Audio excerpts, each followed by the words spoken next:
Assalamualaikum warahmatullahi wabarakatuh. Perkenalkan, nama saya Dea Putri Ananda dengan NIM 23111272. Di sini saya akan menjelaskan materi tentang membaca. Membaca adalah proses memperoleh makna dari teks tertulis, lebih dari sekedar mengenai huruf dan kata. Membaca melibatkan pemahaman, interpretasi, dan evaluasi informasi yang disampaikan. Berikut ini beberapa materi penting yang membaca. Yang pertama, proses membaca. Proses membaca melibatkan beberapa tahapan yang saling berkaitan. Yang pertama, dekoding, menerjemahkan simbol-simbol, garis menjadi bunyi dan makna. Ini melibatkan pengenalan kata dan pengenalan tata bahasa. Yang kedua, pemahaman, membangun makna dari teks dengan menghubungkan informasi yang diterima dengan pengetahuan sebelumnya, melibatkan inferensi, analisis, dan sintesis. Yang ketiga, pengingatan, menyimpan informasi yang telah dipahami dalam memori. Strategi mengingat seperti merangkum dan membuat catatan sangat membantu. Yang keempat, respon, memberikan reaksi terhadap teks yang dibaca, baik secara lisan maupun tulisan. Yang kedua, jenis-jenis membaca.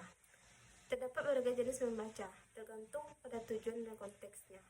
Yang pertama, membaca skimming, membaca cepat untuk mendapatkan gambaran umum isi teks, digunakan untuk mencari informasi spesifik atau menentukan referensi teks. Yang kedua, membaca scanning, membaca cepat untuk mencari informasi spesifik dalam teks, misalnya mencari nama, tanggal, atau angka tertentu. Yang ketiga, membaca ekstensif, membaca dalam jumlah banyak untuk memperluas pengetahuan dan wawasan. Yang ketiga, hambatan dalam membaca. Beberapa faktor dapat menghambat proses membaca. Yang pertama, faktor psikologis, kurang minat, konsentrasi rendah, dan kecemasan. Yang kedua, faktor kognitif, kesulitan dalam memahami kosakata dan tata bahasa atau ide-ide kompleks.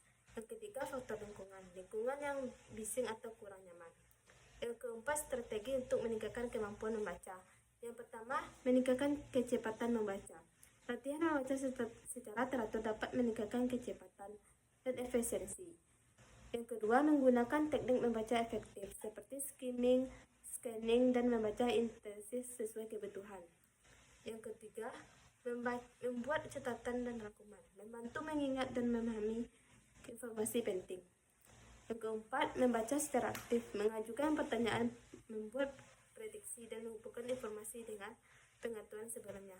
Yang kelima, membaca dalam berbagai konteks. Kemampuan membaca penting dalam berbagai konteks, termasuk pendidikan, memahami materi pelajaran, mengerjakan tugas, dan mengikuti ujian. Itu yang kedua, pekerjaan, membaca dokumen, laporan, dan instruksi. Baiklah, itu saja penjelasan dari materi saya. Assalamualaikum warahmatullahi wabarakatuh.